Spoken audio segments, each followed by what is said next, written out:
Walk in, chair straight, we don't play. Staff talk sharp like a quiz on a Monday. Whiteboard wars, yeah, we grade all day. If you can't take that heat, stay out the hallway. Hey, this is the staff room. Say it loud, say it loud. The staff room.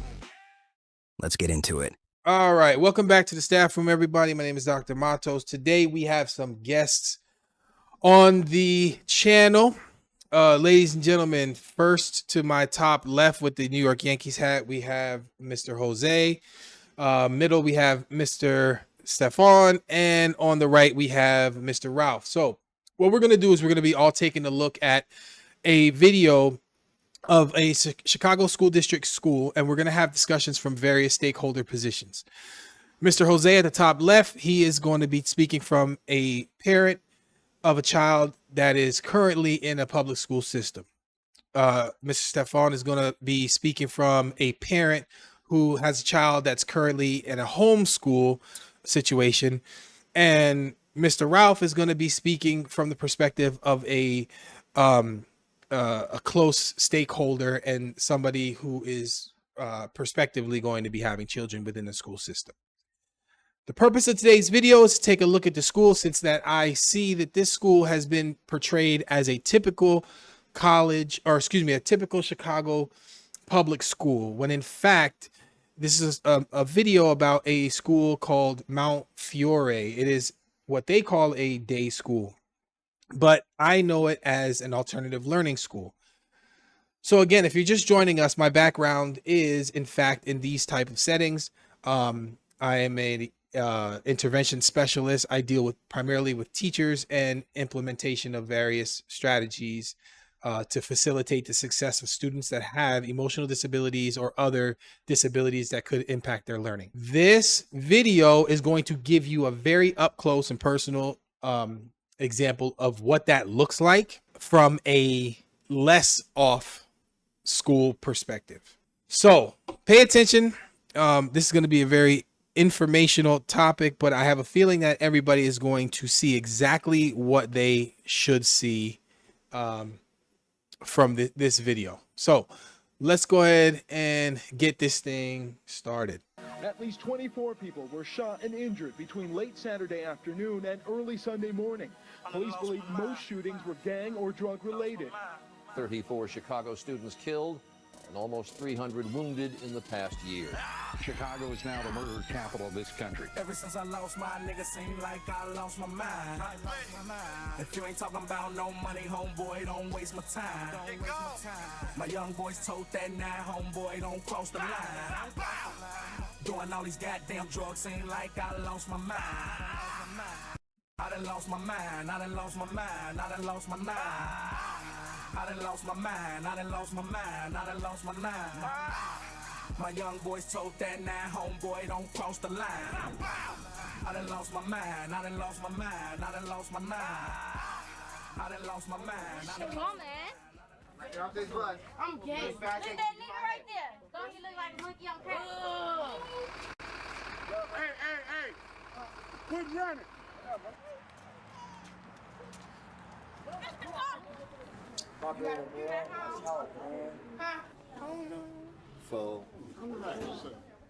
My name is Dr. Anthony Chalmers. I'm the principal here at Montefiore Therapeutic Day School. We are the only therapeutic school in the Chicago public school system. All right, let me stop you right there. So does anybody have any questions before I move on with what I have to say? Damn shame what I go through right now, man. Yeah, the check, that's crazy. So let me just give you a little bit of perspective. The principal just said that they're the only therapeutic day school within the Chicago school system, correct? Mm-hmm. Just in Allentown alone, which is probably 1/8 of the population, we have at least 2 of them. So these are all kids that have an emotional disability that have to be bused to a whole nother place that is staffed to educate kids like this. But the entire Chicago school system only has one of these schools. So just to give you a little bit of a perspective on what we're dealing with. Which is a shame because we know that Chicago population, sorry, In my Not- opinion, that Chicago population is definitely higher, which they should have more than that. Right. So that's a very good point, because in a lot of instances, public school systems are funded based off of need, off of service, right? So, if you have a lot of cases where primarily kids that are in these situations are minority kids from low income areas, all of Chicago, well, not all of Chicago, a good base of Chicago is just that. And you only have one of these schools. Then my next follow up to that. Sorry about that. Uh-huh. So they have one of these therapeutic schools, but do they have any vocational schools? Right. So yeah, they do. I don't know off the top of my head how many, but I can guarantee you they do. Because I know some of them do like the mass to vocational as the alternative schools or therapeutic schools. Right. These kids have been put out of all of those schools. They can no longer go to any of those schools because of the things that they did, and you're going to hear about some of the things that they've done. But in this case, they call it a therapeutic school. But just to give you some context, my first year in the system, I spent at a alternative learning school in Pennsylvania. In that school, we had social workers, 3 of them. One of them was myself. We had a full-time doctor that would diagnose and monitor medications. We had family therapists. We had personal, like 101 psychologists or psychologists. We had people that would come in and do group therapy and restorative therapy. All of those things were in one school where we only housed about 30 kids to 40 kids. This place doesn't have any of that. And they're dealing with kids like this.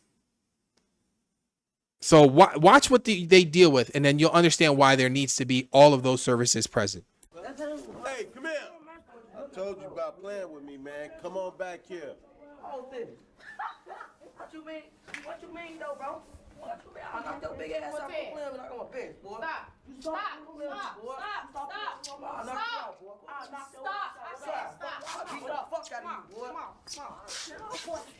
Stop. Their main diagnoses is emotionally behavior disturbed.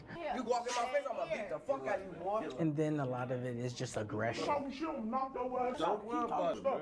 Keep talking stuff and come over there, I'm gonna knock your ass up. Stop playing with me, boy. They're just out of control, you know, because I guess the home situation that we don't have control over. So it takes some extra time to settle down. Stop running. Slow down, Davion. Get this fucking camera on my motherfucking face. What's up? I'm ready. What's up? You ready? Really? You ready? Dog, don't lose your mind. Don't lose your mind. A lot of my friends, when I tell them, you know, describe the stuff that I have to do throughout the day, you know, they look at me like I'm crazy. I know of a student that was arguing with another student and turned his back, and that kid pulled out a gun and shot him in his back. So that dude's a dean of students. He's in charge of all student behavior and communication with families. So all of that behavior and stuff, that's all his job. His job is to put in programs that basically teach proper behavior. So just based off of that right there, is he doing his job? That's my question to y'all. So I'm not just going to put this on the gentleman that's right here, even though you can clearly see that there's a lack of care from the staff there. But again, this is just not, I know we're using this subject line for Chicago, but this is all over, man. I feel like almost every state have this same mentality because, again, this isn't something that's being addressed at the home. In my personal opinion, this is one of the more reasons why I do homeschooling, to be honest with you. So my personal opinion right now, like I said, it's a little bit too early to tell. But like I said, you can tell from the teachers' emotion and the deans and look at it. You know they're a little bit tired, and you can tell they're understaffed or they don't have true support. Right. Like you said, me and my girlfriend was having this conversation with her dad yesterday about the community and the family. You got to build the family up before you get into the community. A lot of this stuff happens first when it's in the house.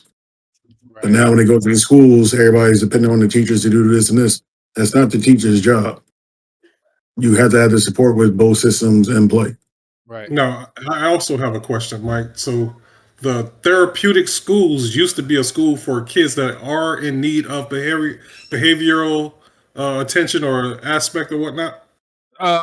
So an alternative learning school is a school that has all of the capabilities of giving kids support emotionally and behaviorally.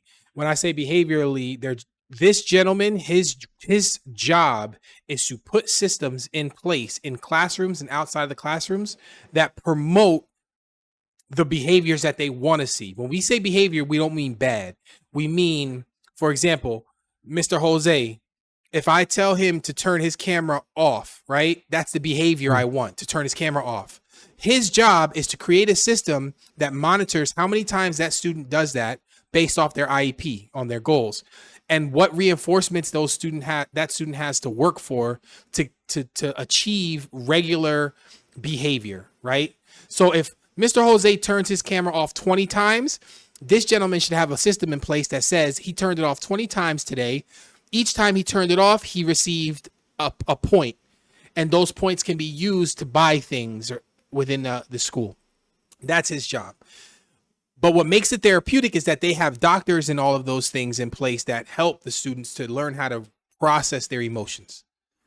So that being said, as we progress, I want you to tell me if you see any of those things. You know, and that kid died, you know, and it's sad. I know other kids that have actually done crimes, you know, real criminal crimes that have gotten them locked up for years. You know, I know kids that have actually killed people. So the structure that we try to give them here, you know, is only so much. You know, it's only so much that we can do in the school. All right, take out a sheet of paper. Take out a sheet of paper. And sit down. I tell you guys, in algebra, what we're usually doing is substitution of values. Now you gotta be able to read these sentences and understand it. It says n plus 7 is the value of n. Then they give the problem, n plus 3. So what is n? Wait, hold up, wait a minute. Let me put some pep in it. Hold up, wait a minute. What if I give you a hard one, Dante? I don't know what y'all talking about. So what am I gonna substitute? Matthew, what am I going to substitute? What am I going to change to? 80 is from number 5. All right, how should I go about doing that? You should always start on this side of the problem first on the left side. What should I do up there? Can I see this screen if it works? Raise the 2. So. Early birds get the vacation rental. Book your summer stay early on. It's equal to 3. I can't see it.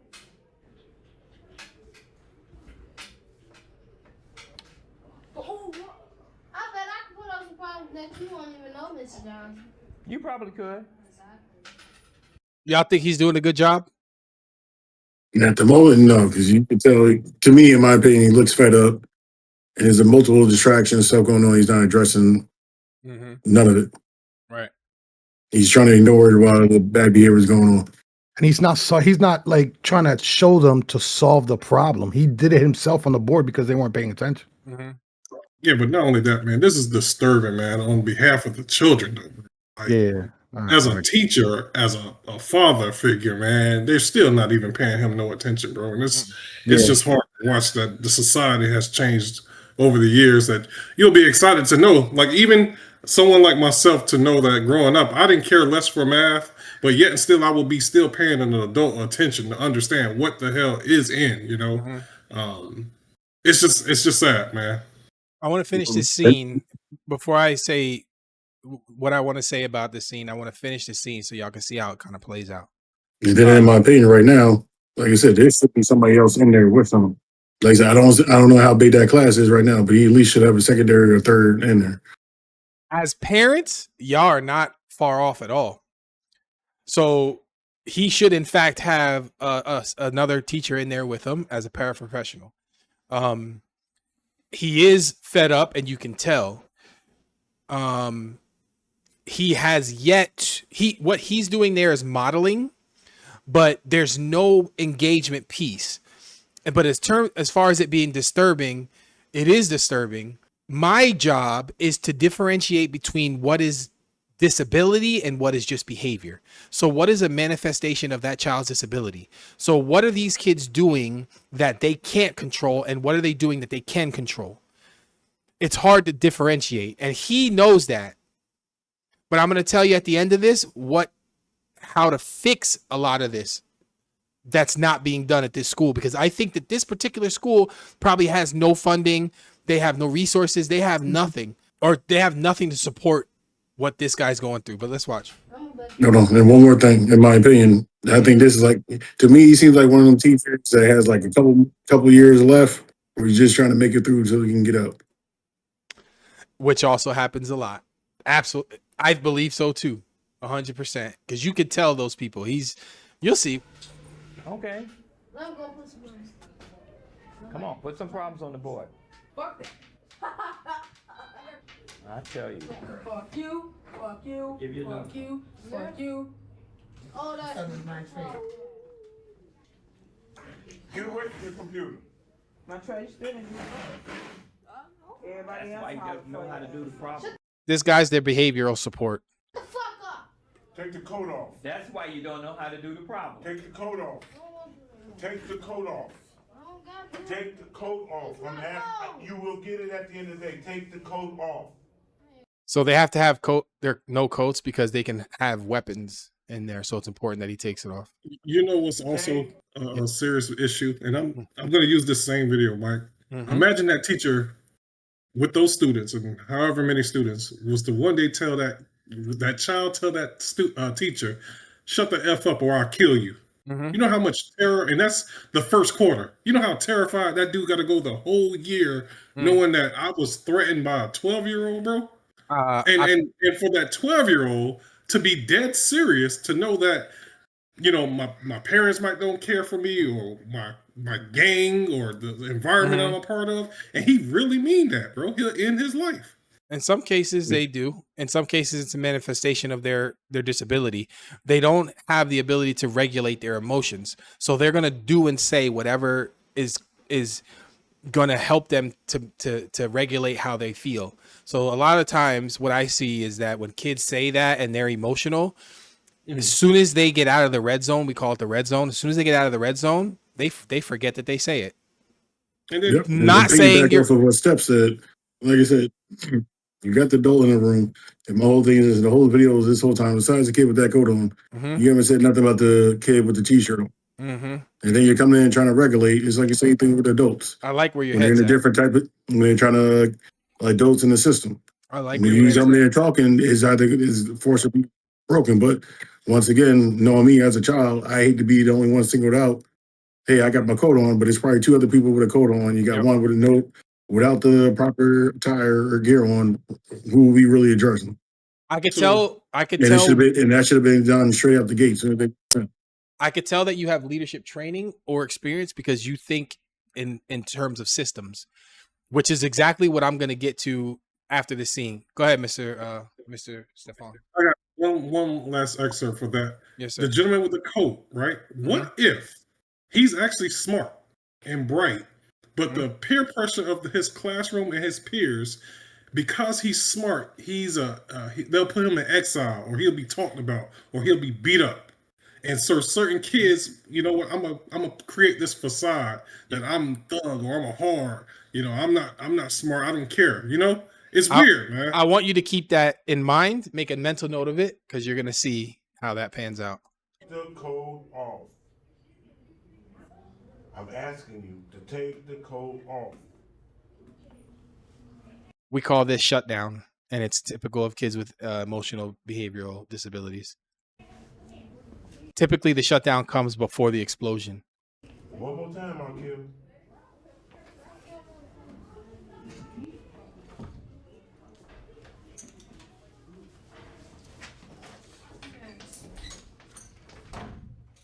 You gonna get it, okay? You gonna get it.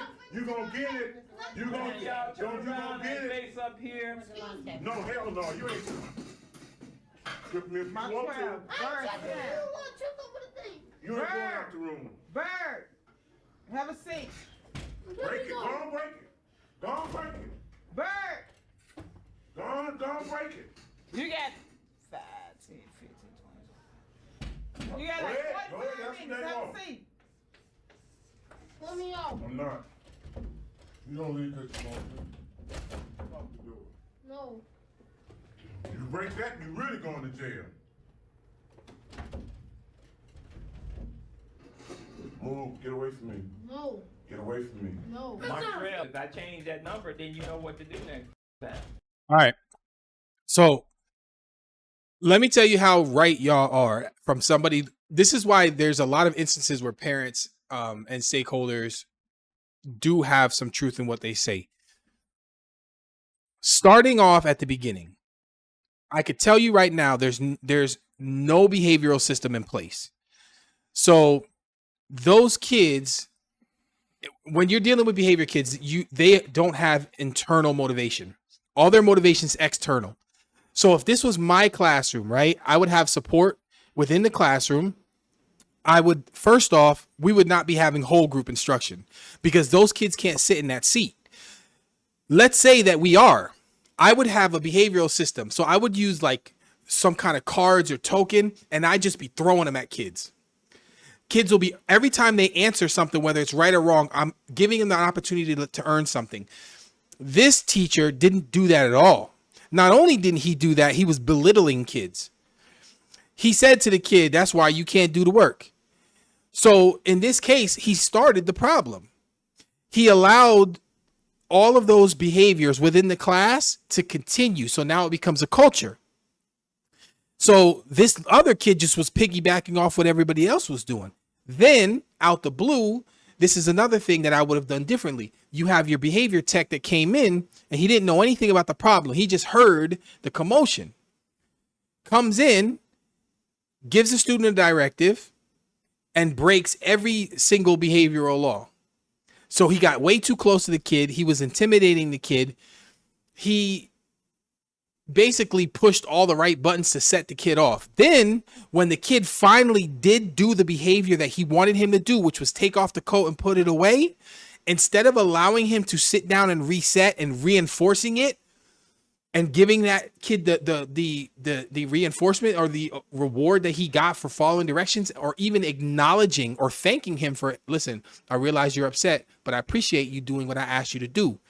Instead of doing that, he immediately got to pushing him and yelling at him, and the kid went off because now the kid he doesn't know what else to do to make this person happy. So then they move into elopement. Now he's trying to escape the class.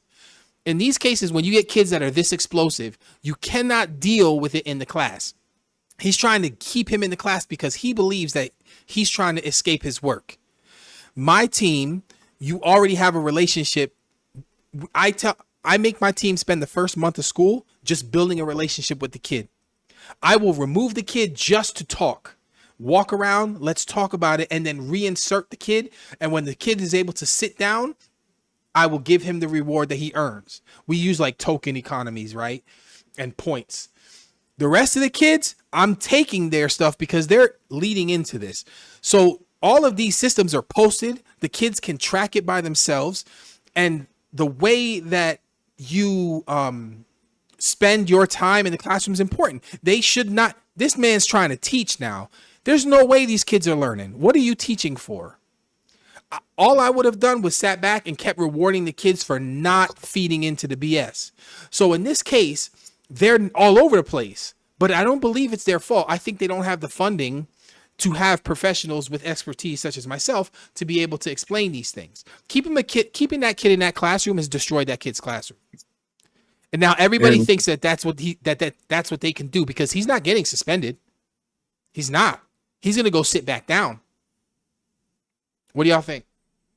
And this is kind of the same thing like in the adult world when you're having meetings or you're having group meetings. Like I said, everybody does have their opinion. Everybody wants to voice their opinion, but you have to know when you have to single out or separate from the group. Yep. Because once again, one small thing can set off the whole chain of group. You want to isolate it, talk to that person. And like I said, some people have to be in a one-on-one session. Some people know how to do it in a group.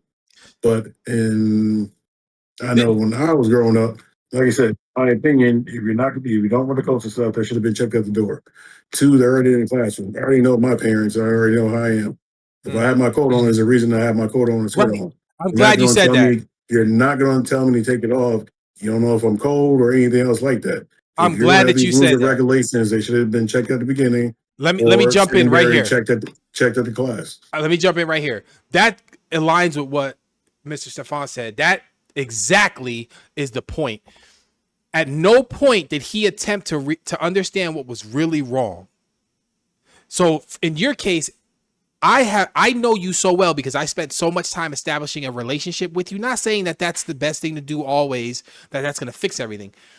But I know that if you walk in with your coat on, there's something wrong. My role now as an educator is to remove you, and we need to now peel back the onion to talk about what's wrong. And now I'm going to teach you how to deal with that. I don't care about multiplying or adding. At this time, only thing I care about is teaching you how to regulate yourself in the midst of this trauma that you're experiencing. And behavioral people in this case don't do it. So when Stefan said that, hey, what's going on in that kid's background, that's the most important part because that's what facilitates these explosive behaviors. Let's continue. Montreal, do you know what to do this time? Here, you want to come up here and work it?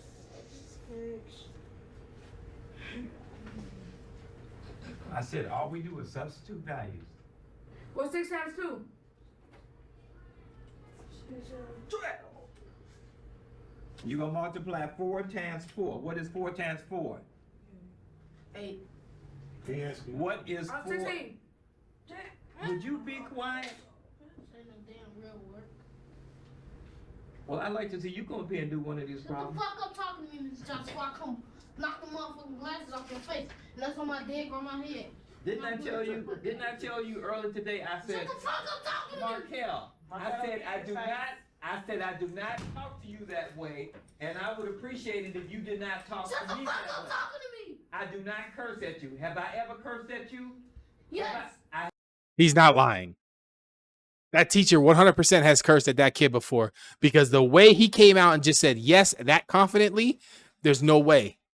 Oh, you could definitely tell. You can check the body emotion. You can tell on his face. If that camera wasn't there, I guarantee you that it would have been a different type of couple words. Yep. A lot of them teachers are going to give what the students giving back, which is not the correct way to do. It's not. I have never cursed at you. Yes, you have. You know that's not true. That's John. You have cursed. Okay. 4 squared. Oh, 4 times 4 is what? 6 times 1 is what?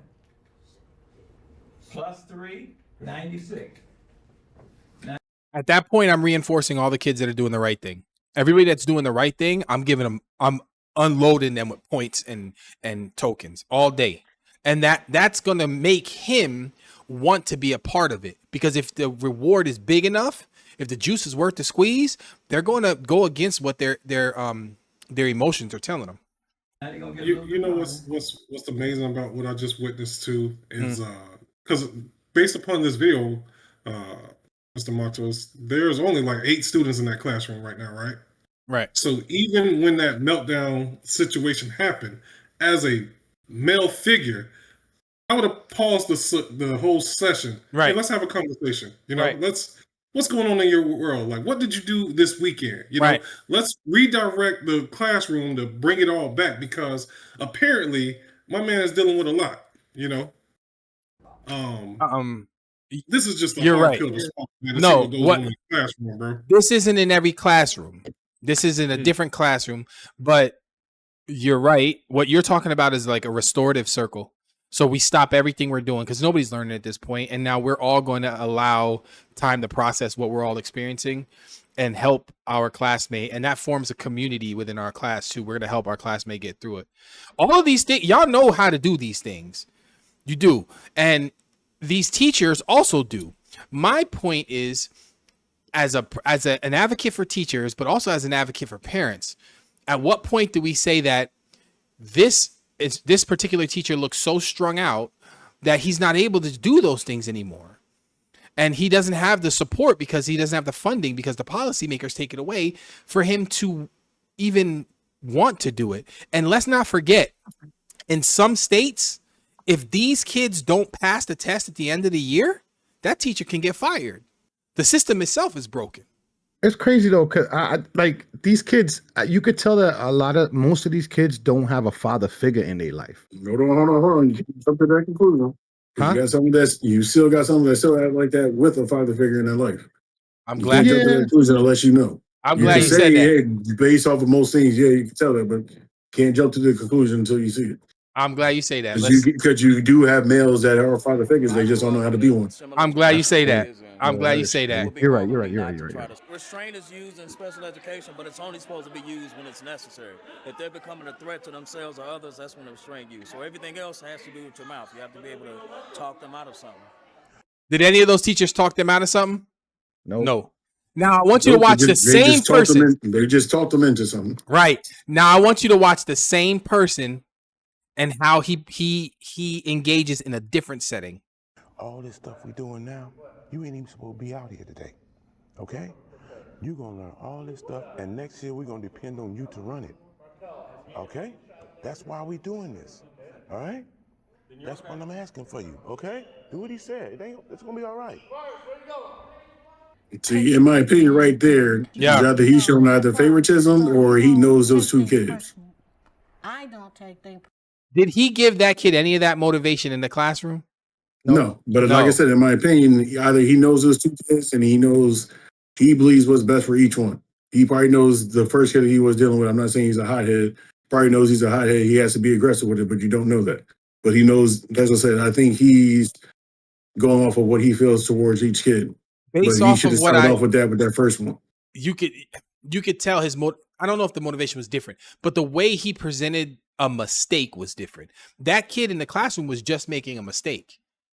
That's how you have to see it. But on the court, he presented it way differently. You have to do that in those instances as well.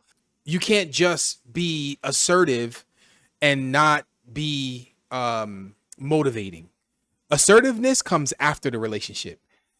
You have to motivate first. Otherwise, being assertive is not going to work because those kids don't care who you are and how loud you can yell. Person, because if I did, I couldn't come up in here from day one. Light does not penetrate very far beneath the ocean surface. Did you know that? Mr. Ralph, you had a interesting perspective being from this type of environment. So can you share it with us again?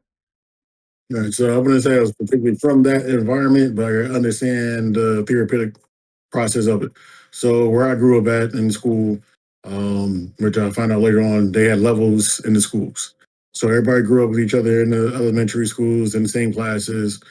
Once you started getting middle school, I would say around 6th, 7th, 8th grade, they start splitting you up in levels, be it by how much money your parents make, your education level, how you are in school, and behaviors. High school, same thing, you got your levels. Then, like I said, level 1, people that have issues, special learning, behavior issues, and then if nothing can get resolved there, then they have an alternative school there, which was all site. If you couldn't do the alternative school there, you got kicked out. Like I said, did I get in trouble a lot? Yeah, I got into a lot of fights. Was I looking for fights? No. Most of the time, I'm defending myself. But at the end of the day, they reclassify or they classify as the wrong thing. Just because you get in a fight doesn't mean you have an issue. Like I said, most of the time, I'm defending myself. Once again, Mike, coming from the same perspective, we are big dudes. So obviously, they're going to confuse us with people in the older grades or older people, which you're going to defend yourself because we all know you don't want to get punked. Two, like I said, when I got to high school, I got in a lot of fights because once again, I'm a freshman. You got seniors and juniors. Some people don't believe you and whatnot. And then the other thing is, like I get into the fights, I get put on the gang list, not even a part of a gang. Like I said, I came from a predominant white area with money, but the school, I would say, it's probably 40%, 50% African American or mixed. So there's a good mix in there, but they don't know how to judge the character. And then, like I said, a couple of years after graduating, that's where it blew up about the levels and everything else with it. And the classes after us, after my graduating class, they did a lot of stuff, protesting, walkouts and whatnot to get it fixed and get some changes in there. Right. That usually happens when we don't understand what we call the antecedent. So what causes the behavior. So that's why we say you have to take more time to understand what the cause of the behavior is than you do to address the behavior. Everything in behavior needs to be preventative. So you have to have somebody on campus that you can go to if you need to release that energy before you get into class. And it's hard when everybody is just an aggressor, like we've seen thus far. I don't think that it's all like that here, but we've seen that thus far. My behavior, I'm disrespectful. I feel you. I broke a teacher's arm, broke her wrist up to here, and like 4 days later, they made a police report, and they put me on probation for 3 months. I love that. Can you help me? Okay, what I'm doing? Help me fix this. Remember, in between here, they more narrow, right in there. Let me show I gotta you make the more picture. lines. Because that's the way the prudential is. So you've got your What's too many lines. lines? No, it's not, Crystal. You just gonna go in between there with this. I'm not gonna do it. If I do it, I'm gonna mess up, and then I'm gonna throw out my picture. Crystal, sweet as pie. But life is already over unless some divine intervention takes place. There's children. She says that because typically in the development of kids, when they hit that grade level, she's about 13, I want to say maybe 14, their personality is already developed, and they're going to maintain that personality throughout a good portion of their life, unless there's an event that changes it, which is also possible, but the event has to be really big. That's why we say it's always better to really discipline kids when they're younger, because then when you're older, it's not something that's going to happen. Yeah, but I think that teacher also failed to realize, I think she has a connection with that student, and the student has a connection with her. Mm-hmm. She could be that divine intervention or that change. Right. So I think she does realize it. I was based off of the way she interacted with her and the proximity she took and how close she can get and how she can speak to her about why things are the way they are, just off the lines. I think she does have a relationship. The issue is, Mr. Ralph, and I've been this person before. In order to get a kid to change their habits, you have to think of it like a smoker. Like, to be a smoker and then to quit smoking is really, really hard. So I've been at kids' houses before. I've rescued kids from their own families. I've rescued kids at schools by from people trying to kidnap them. Like, I've done all of those things. None of those things were enough to change their habits. I've only had one instance, and I've been around thousands of kids. I've only had one instance, which I can't wait to make a video of, where I was able to change a child's habit. So it's not as easy as it's easy said than done when you're dealing with kids with an emotional imbalance. Which I agree with you, but like I said, like you said, out of 1,000 students, you can make a difference in one. That's all. Right, and then I'm not gonna say it, but take it as a one. Like I said, you're not gonna be able to do it for everybody, but you never know which one will be it. Right, and in that aspect, yeah, you're right. Which is why I always say teachers have to always be on the lookout and have to always remember why they're doing things. But when it comes to educators, we get paid based off of how many kids pass the test. We get paid based off of how many kids move on to the next grade level. We get fired when, families step in, or when things that we can't control step in and destroy things. So when it comes to one kid, a lot of time teachers miss that one kid because they're so busy trying to keep their job and attending to the rest of them. So it's not an easy position at all. Statistic. Life is already determined for them. It's the saddest thing I ever seen in my life. It gives you the Okay. I want you to watch this closely, and I want you to tell me what you think about what's about to happen, because I have feelings. number. Every time I put it in the computer, I know how many days she has. Look, everything is D, D, D, F, F, F, F, F. You haven't been to school in 1 week. Now you got an F? Now, if you want to take that path in life, that's your choice. But I'm going to fight. While you live with me, I'm going to keep on fighting for me and for you. Back to her stabbing, that was the second time she stabbed that boy. The first time we talked about it. What is the boy doing to her? The last time I stabbed him was because he said, calling me like a dog.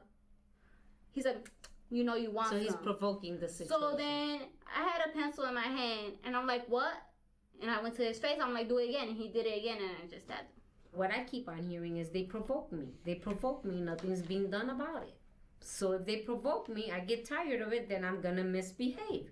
Because then she's crying out, somebody help me. Maybe that's the only way that child knows how to express themselves at that moment. That's the only way they know how to say, I need your attention because I'm asking you and you're not listening to me, that I need help, but it's not going through, but this is the only way I know how to do it. It'll be hard for me to say, Crystal, please stop when you say fuck you to me, okay? When I get upset, I get disrespectful, so ain't nobody gonna change that. I mean, I control it sometimes, but when I'm mad, I'm mad. What y'all think about that right there? Because I deal with this all the time. All the time. Like, didn't you see the mom's reaction in the face? Like, the mom is stating what she's stating, saying to her that, listen, okay, maybe this is her way of showing that she's being bullied. But by stabbing a kid is insane to me, though.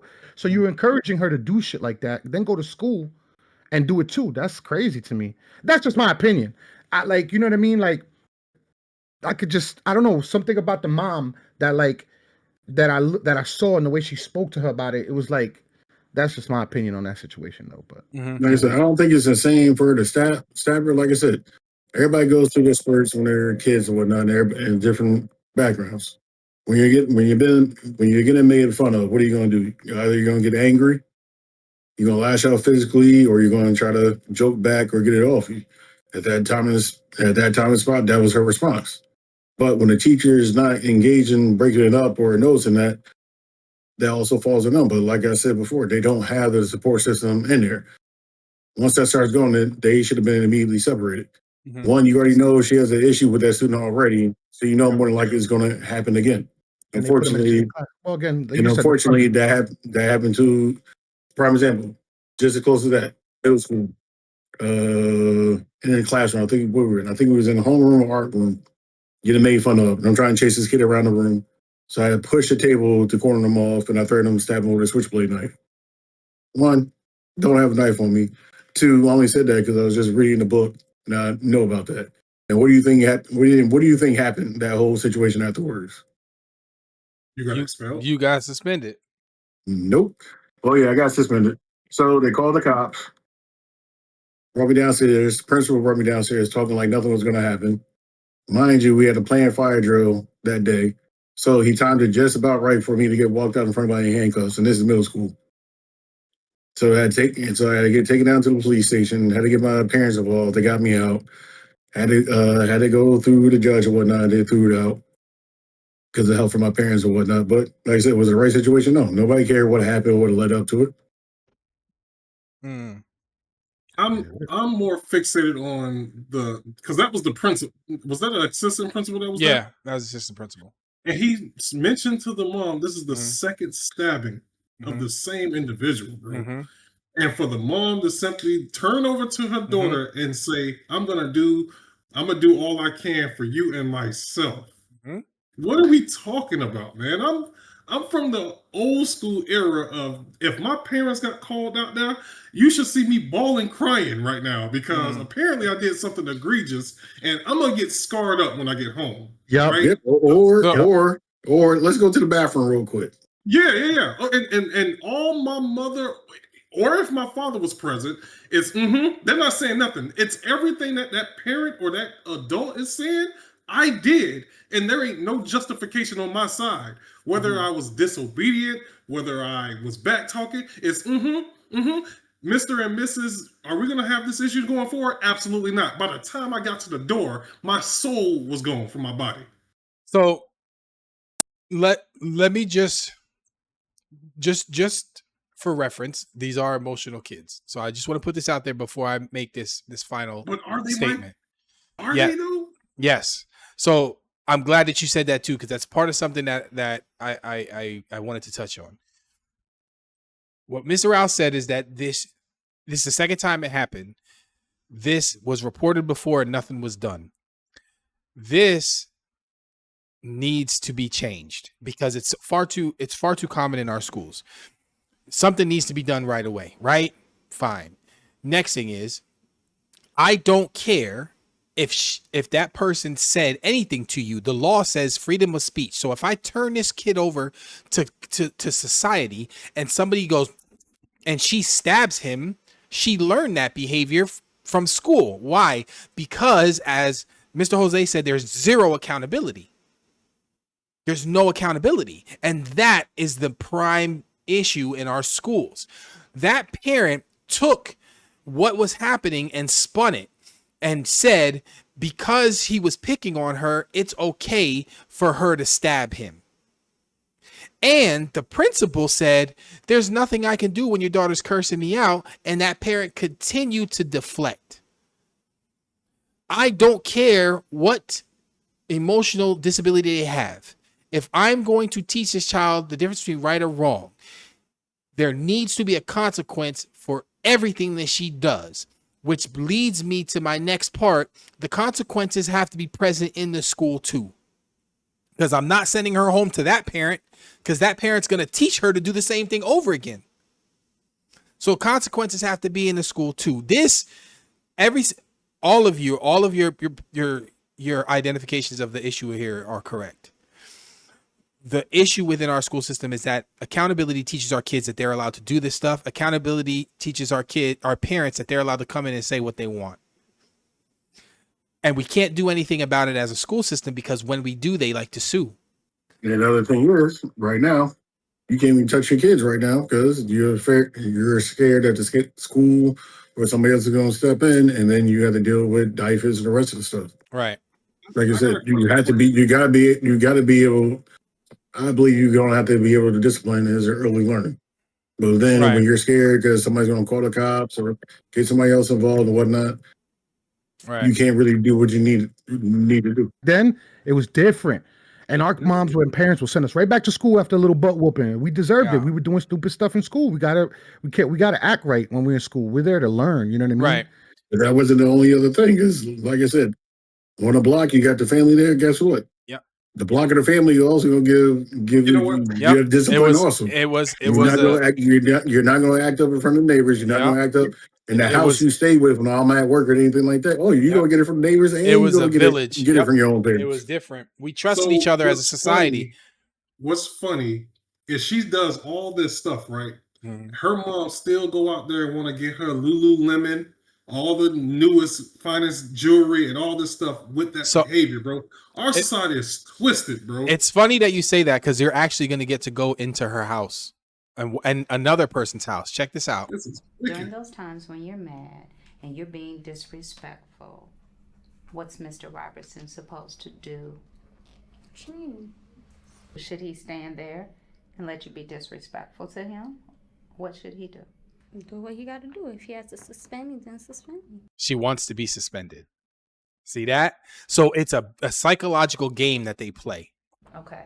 Typically, what we do try to do here is really walk it out, talk it out, and figure out how can we not suspend the student? How can we keep the student here so the student can be learning? Because we know what kind of population we're dealing with, and we really want, more than anything, to try to get them to learn the right things to do so they can be productive. Because we want you here learning. Your mother wants you here learning. What you are here to do is try to get it together so that you can potentially go to a regular high school. Thank you. Come on, man. Come on. What's up, y'all? Y'all already know where I'm walking. Hey, come on. Because I'm on that. I'm off the flat. Crystal, Damn, come on, yeah, man. Let me watch. She needs more than one. Come on. You want me to do it, Crystal?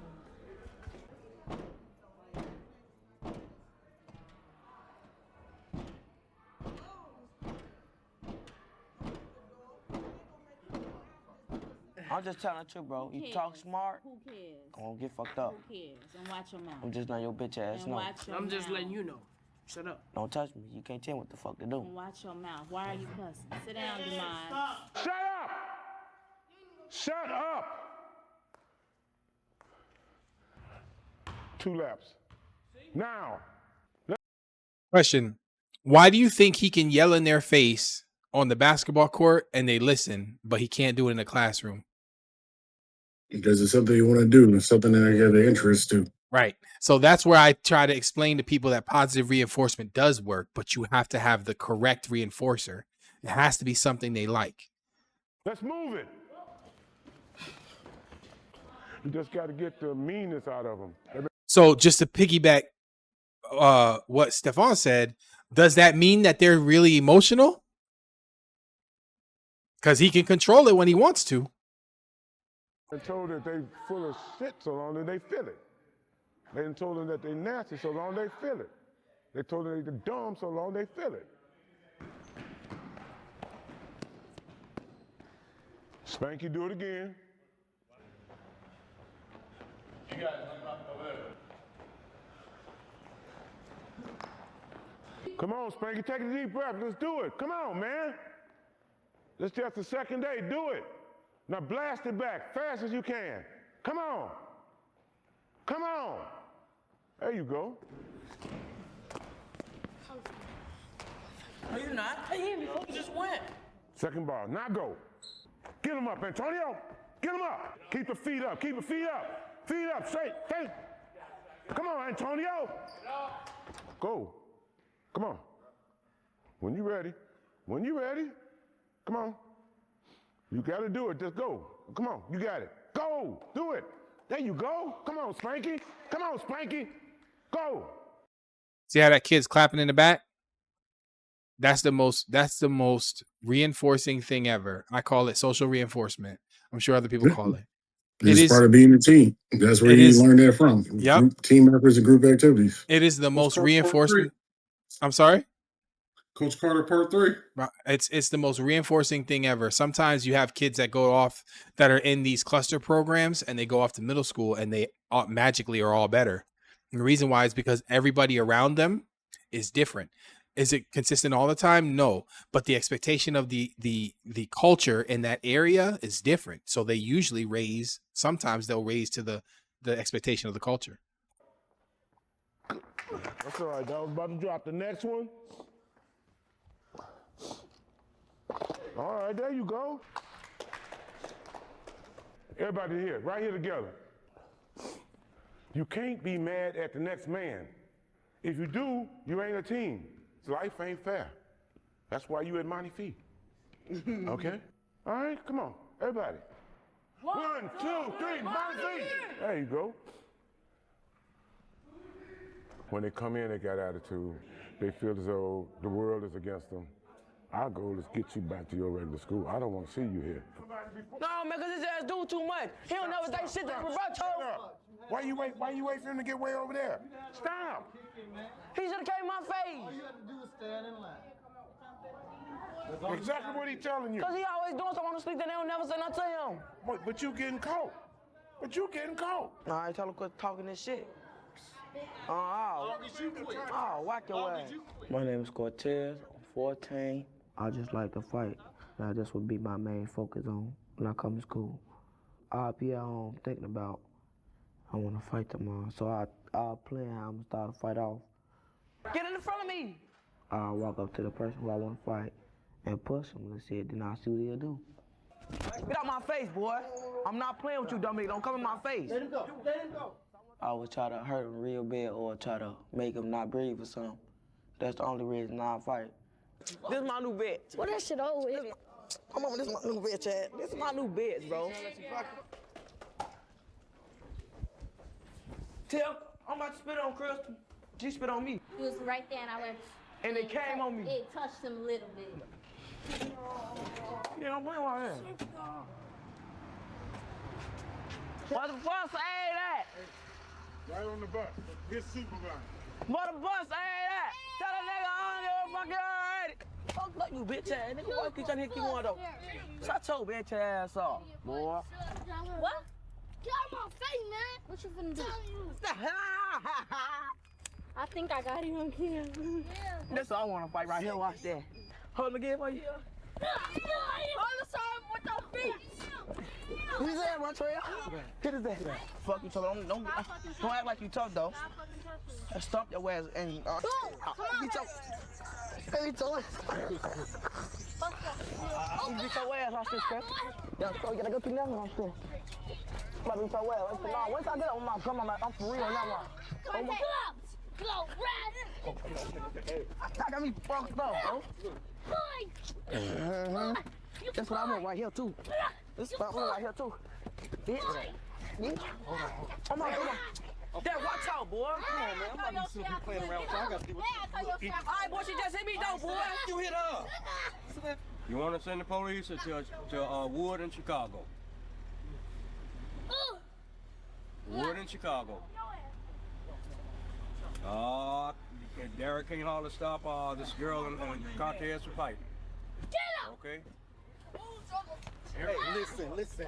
You know, do it. Get him!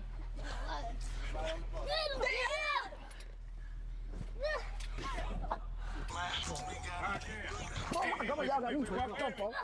I'm gonna throw your ass out the window. Bitch, let's go, yeah. Every one of you, sit down. I will take the whole bus right to the police station. You don't care, but I will care. Do you understand what I'm saying? Now get down in the seat. Get down in the seat, man. Get down in the seat, man. Come on. What you say? What you say? Make me. All right, watch out, though. Hey, you watch out, though. Me make you? Hey, let my hand go, though, for real. Damn. Get your whole bitch ass on, man. Come sit down now, y'all. Get my shit. I saw who threw it out the window.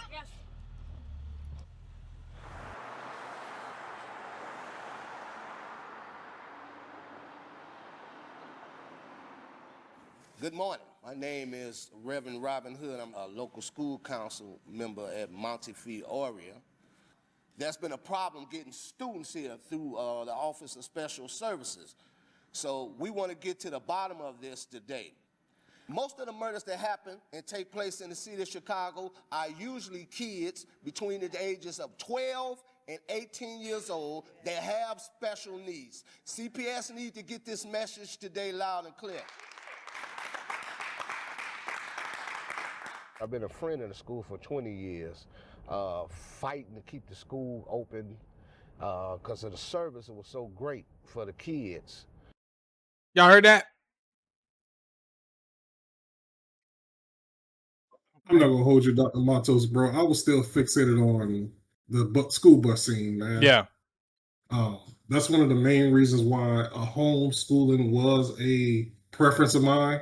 Just the idea of my child coming home with a black eye and being fearful to explain that a child terrorized him or on the bus, or a female decided to just pick on him on the bus. And, you know, school used to be a safety habit, bro. It's wild watching this video how times have changed. And, you know, as adults, you cannot touch a child because, again, that's going to be a neglection on the parent or the school bus driver saying that a child touched my child, and then that's a whole different dynamic. But again, just kids, man, it's just wild, bro. I'm sorry, bro. It was a hard pill to swallow just then, man.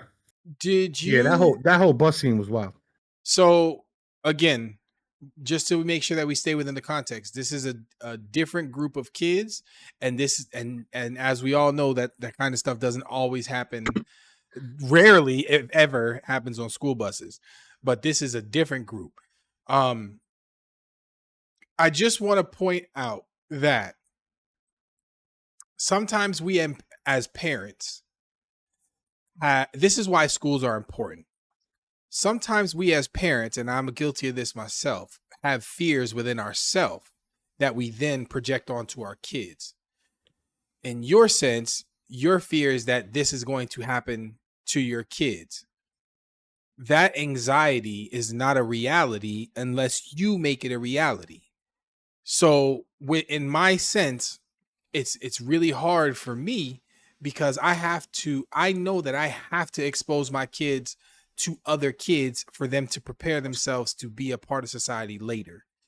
Exactly. So it's important to acknowledge that we can't mix our own fears with our children's reality. If we do our due diligence as parents, then we never put them in a situation where they have to be exposed to those things. And to piggyback off that, like I said, I mean, like I can understand what Steph is saying. I can understand what you're saying. To me, like I said, it's going to build some character. But at the end of the day, what is the difference between them going to school, getting a fight, or playing around the house, playing on the block, or playing with the kids?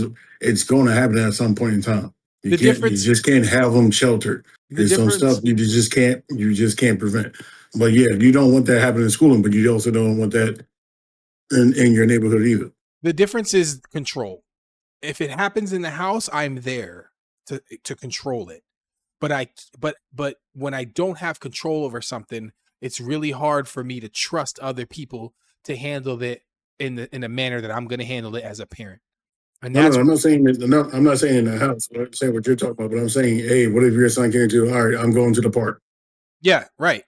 And that's it's the same And that's thing. something you can't control the environment.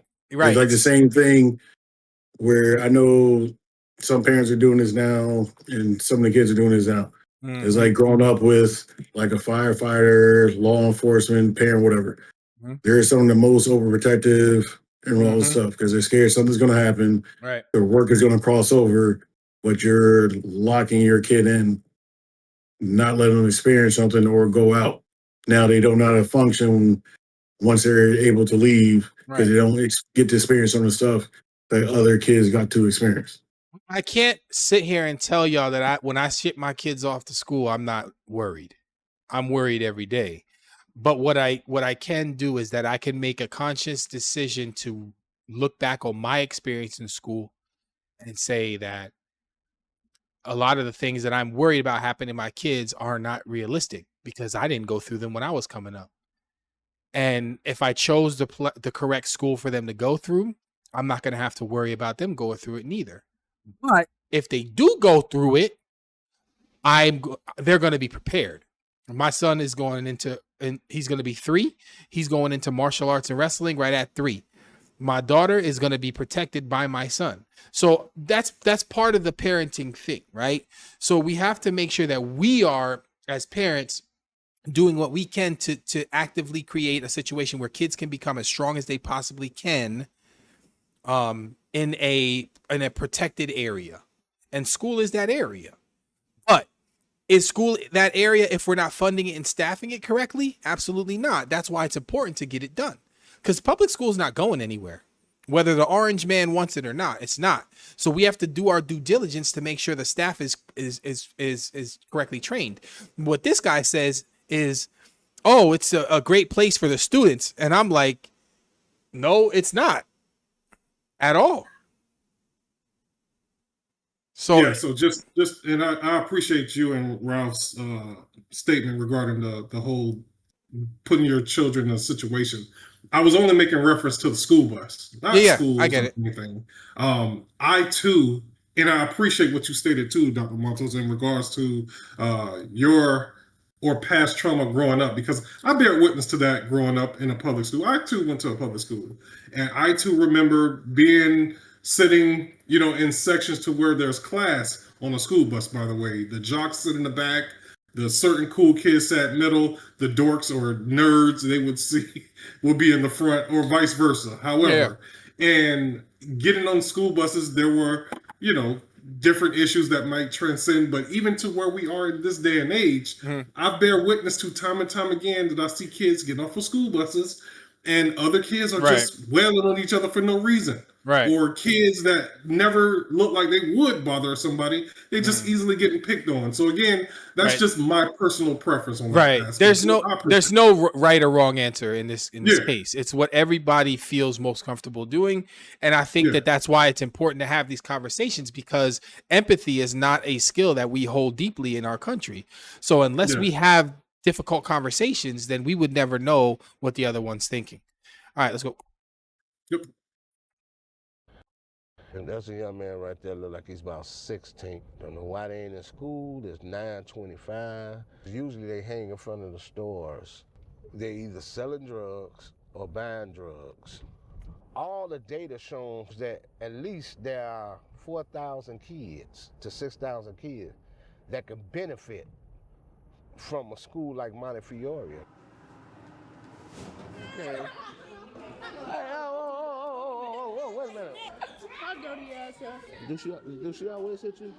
Big ass too. Well, this may be their only meal of the day. That's Some true. of them may not have food in the house at all. That's 100% Because, true. Many of their parents, they will use drugs, and probably a fourth of these kids do the same thing, if not half. Your ass ugly, boy. I'm about to go in your fucked up mind there. But tell him the reason why you can't look at him in his eye. Tell him why you can't look at him in his eye. Yeah, I'm wondering about that, man. Why you can't? Cause I'm high. High. You high? Yeah. Smoking a lot. Smoking a lot of what? Weed. Your mama know you get high? No.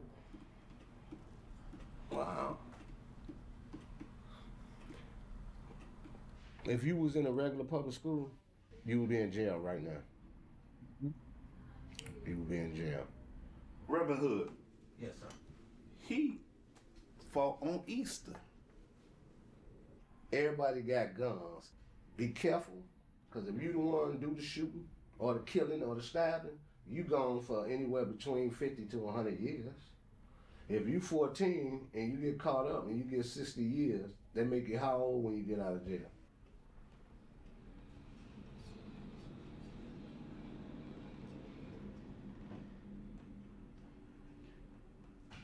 $60 plus what? 60 plus 14? 60 plus 10. 60 plus 10 is how much? Need to know. You get out at 74, you get in something because somebody said A, B, C, D, somebody looked at my girl, somebody stepped on my foot, somebody disrespected me. Ain't worth it. My little sister, she got beat to death. My brother was killed on 16th Street in an all-black. And there's your trauma. How are you going to be better at that if you don't know? You have to know. The majority of behavior kids, I don't care what anybody says, comes from traumatic experiences, which they then have to use medication to process. A lot of those cases, those traumatic instances, they introduce so many new or chemicals into the brain that the brain becomes stimulated very easily, and then they're easily they can be shot right back to that experience anytime they get a little excited. So it's important to know what these traumas are, but you can't, like, as a parent, you have to keep your kids from those traumas. And this is what happens if you don't. Black minivan, he got shot by his friend, setting him up over some money. And my dad locked up for a murder that he did, try to rob a store. And then his girlfriend tricked on him and told him where he was at.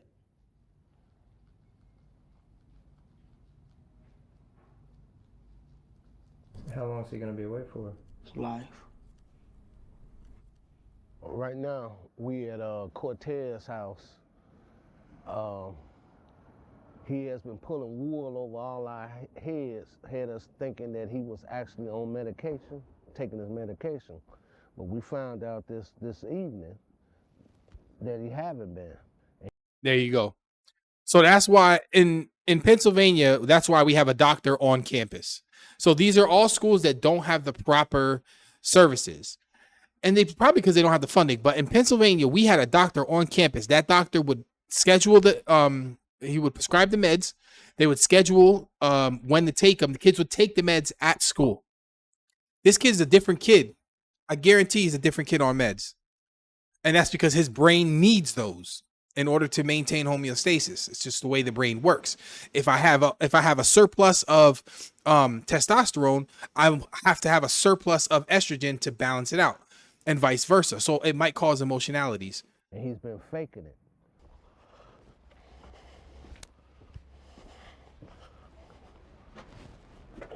Gotta get your mama to wake up. You don't understand the repercussion. I'm gonna make you understand tonight, though.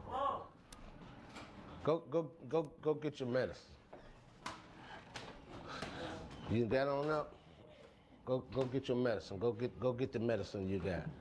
That stuff make me go to sleep, so I'm not gonna take that in school.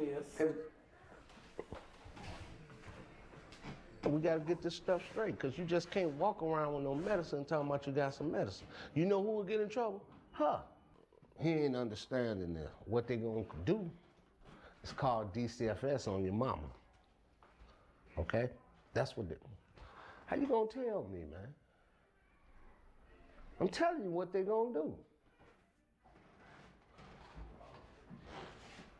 They gonna call on her and say she ain't doing what she's supposed to be doing for you. I need you to know that this is real. This is for real. So you need to understand the seriousness of this. What did y'all see in that house? And what did y'all not see? One, you came in there, see the mother's on the bed. He has to wake up his mom. You know she's somewhat embarrassed. Two, he's half paying attention and half not. He already told you how he is on the medicine and what it does. So either need you look for alternative or see what's going on. And like I said, ain't no structure in the house. I see plethora amount of children there, bro. Young kids, though. And what was mom doing? Sleep. Was she laying, Sleep. that was her laying down in the bed, right? He had to wake her up. All the kids was awake. Not only that, you see people sleeping on the floor. Yeah, bro. I'm not saying that it's her fault. Whatever her situation is, that's what it is. But here's my thing. Did y'all see a dad? Negative. Dads teach emotional regulation. They do it through mirroring. They do it through the way they talk to kids and how they force the kids to respond to certain things. All of that stuff that kid's doing is emotionality. A father in the household is able to mirror the correct regulation of emotionality a lot easier than the mother is. The mother will. And all of that medicine, he's missing all his meds and stuff. The mom knows. She just can't force it. She can't make him do nothing. Good morning. You know, I hate to say this, mama. I know you think he's still your baby, but he ain't no baby no more. You know, I could tell you done a great job with him to the best of your ability, you know. But now it's time for him to fit in the footsteps of a young man. When we had the meeting on the phone, you had indicated to us that he hadn't had his medicine since March of 2013. And what I say to all parents, I'm not a big advocate of medicine, but there are some children who do need that support. Your son is one. It was bad on my behalf too because I wasn't taking him to go get it, but There you go. All of that behavior stems from her. Listen, let me just be real with you. I'm not sure the exact numbers, but a very heavy percentage of kids that struggle in school and socially are because of parenting. Nature versus nurture. Nurture is a higher percentage that affects behavior than nature. Are there cases where nature is an instance? Yes. But based off of my experience, everything that happens in a school that a child does that's out of the ordinary, they had to learn from something. And she just told you right there, she wasn't even taking them to get it. I've seen some parents that would sell their kids medication. I was also going through things with my sister who I stay with now, so it was like I was from house to house to house, and I really couldn't just like And homeless. focus. I just had to focus on us having a roof over our head. He's been extremely aggressive, defiant. Wouldn't you be if you didn't have a roof over your head? This is why it's important to know your case, to know your children, to know your students. Non-compliant, not complete any work. He'll come up in my face and I'm gonna fuck you up. I'm gonna do this. I'm gonna do that. And he's very kind. I mean, he is like right here, angry. I mean, he is angry. The veins sticking out of his neck. 8th graders, you should see them. They just run around the room. I might have somebody jump on top of a desk. The whole class. I mean, Cortez isn't by himself, but he will initiate things. Kids that don't receive proper treatment, they get in a lot of trouble with the law. You know, and I know you don't want your son at the juvenile detention center. He's Can you pause it for a second? Yep. The only thing I don't like about this conversation is I don't like how the teachers are jumping on him. Yep. Like we know what we all know the problem is you don't all have to jump and just throw it on him. Because now he's going to even go more so because he's going to believe that he can't go to nobody or they're all against me. Right. It's so this is another product of people who make laws that don't have any idea of what those laws, the impact of those laws. So there's a law that states that a child with an IEP must be allowed to attend a meeting if they request to do so. That child has an IEP. He probably wanted to participate in the meeting. Typically, those meetings should not go like that. I would have had just the parent. And if I know that I'm going to have a lot of things to talk about and they sound like that, it would just be the parent. But right now, what is it? 3 or 4 teachers? Yeah. You get power on screen right now, power device, and at least 2 or 3 teachers in there. That's way too much. Right. And I think too that we should at least acknowledge the accountability piece too. I believe that he should feel some sort of uncomfort because he does not understand how he's making other people feel, or he does and he doesn't care. So at the very least, maybe not as aggressive, but at the very least, he has to be brought up to speed about the things that he's doing, and he has to be held accountable for them. So although I wouldn't have gone about it like this, I see where their head is at. Yeah, and again, Cortez might be one of many students that the teachers are just fed up. Hence, the Caucasian teacher was just like, he was in my face here with it. It's a string of frustration, even from that one female that was just mentioning about how he's not paying attention. Right. They're all fed up with the whole situation there. Right. At the institution. Right. And that's important to point out. Everybody's fed up. So what do we do at this point? And that's the part that we're trying to figure out. And the reason why we can't figure out is because we can't come to a consensus. The thing is that when you are faced with a situation that you're trying to remedy, the first thing that we do historically is we look to the professionals. We look to history. We look to research. What has happened in our society currently is that we stopped doing that. We started feeling sorry for ourselves. We lack the ability to reflect on our own behaviors. So we can't sit around a table and come to a conclusion anymore. Or people don't trust the professionals to do their job. I've headed up 3 different departments like this, 3 of them at 3 different schools. I reduced restraints 100% in 2 of those schools, which means they were at the highest amount of restraints at the beginning of my tenure there. And then one of those schools was at 0. And then the other, 2 of those schools are at 0. And then the other one took us down to the least amount of restraints in the district. We think we had 3 that year.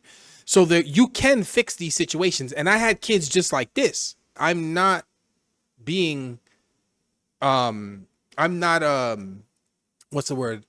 embellishing anything. I had kids just like this.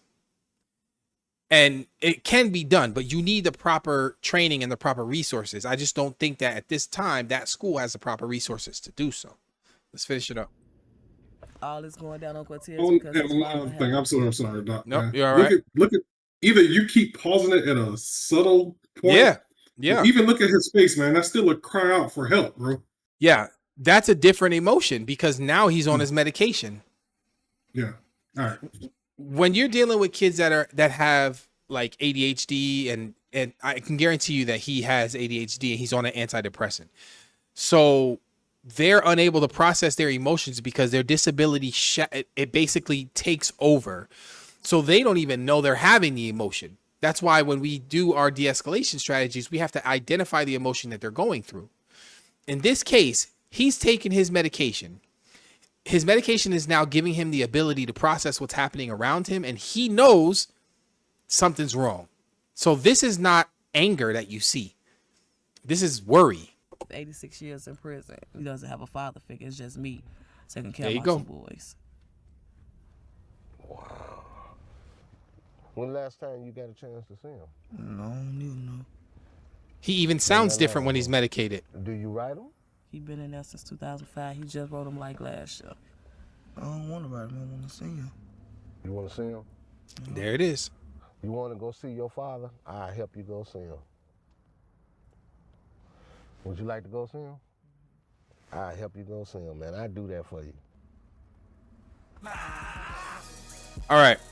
So this is a series. There's, I believe, 3 more parts. I would like to continue to do all of them because the series itself touches down on more things that we've seen. Now we go into the homes. You'll get to see Cortez's visitation with his dad. You'll get to see Crystal's home situation. And there's some things that happen, like emergency things that happen with Crystal later on, that it's important to acknowledge. To wrap it up, what are your final thoughts? And take your time. The system is different than how we grew up, bro. I as always, I wish nothing more but the best for the youth because they are our future. But again, I just truly feel like it's a systematic crash when it comes to raising our youth students into this new society that we're living in. It's crazy. Also, I want to acknowledge the fact that our government needs to stop being so damn cheap and invest some money into these type of schools that are helping these kids, because it's insane that there's no help in that school, and these teachers, they're overwhelmed. They're not teaching these kids the right way. But I think with more funding for a lot of these schools like places that do have schools like this should get a lot more funding and a lot more help, because they're the ones that are, helping these kids out, because obviously their home life is not as great as it's supposed to be, or they have issues. And again, these kids want to go to school. Some of them don't want to go to school. Some of them do want to go to school. Maybe their parents want them to go to school and get that education, but they need more funding. Our government needs to stop being cheap and give these type of schools more money. I think this has been around. It's not now. Like, this has always been around. Maybe there's a little bit more light onto it, but this has always been around. And like I said, I think a lot of people they always see the small picture, not the big picture. Like, people get locked in. All right, I'm from Florida, so all I know is Florida, but you don't know about the world or the rest of the states. Some of these states been going through it. It's like in every era, you're always going to have the same issues, just a different type. Either extreme or low, but you're always going to have this issue no matter what. But Chicago's a big state like New York is, and New York was the same situation. But a lot of schools in New York still got the funding at the end of the day, and it did some help. But the key word is a lot of schools, don't be all of them. You're going to have these issues no matter what. You'll be surprised. There are probably a lot of places in New York that just don't have it. Like you said, it's not published or it doesn't catch the attention. This is always going to be around. It don't matter from the 90s, 2000s, 80s, 70s, 60s, so forth. There's always been that issue. To wrap it up, it's important to acknowledge that things are very different. I think the question is, how did they get different? Typically, when you have changes, it means that there's a push for the change. The push usually comes from the stakeholders and the public. The thing that people don't understand is it all boils down to the public. We have a different society. We have different morals and different values. Our kids can go on the TV in the middle of the afternoon and see naked girls. They can go on the YouTube whenever they want and see violence. To change it back, we're going to have to take a look at ourselves as a population. Government funding is going to be an issue based off the place that you live. In order for us to repair that, they're going to have to start funding the right things. They're funding their own pockets right now, and I don't care who hears it. That's how our government is working right now. They don't care about us. But I digress. This is something that happens everywhere. What I'm saying is that most places take a proactive approach to these places, and they staff accordingly. They have services accordingly. This place did not. So to wrap this up, I think that it's important to acknowledge the places that don't have it, because the places that don't have it are not as seldom as what we may think. All students have something going on in the background. As a society, we have to be more mindful of how we treat and raise our kids to be part of our communities. And as educators, we have to be more mindful of how we're educating our kids, because it's just not going to always be you do what I tell you to do. Part of that is being a great person in the end. Walk in, chest great, we don't play. Staff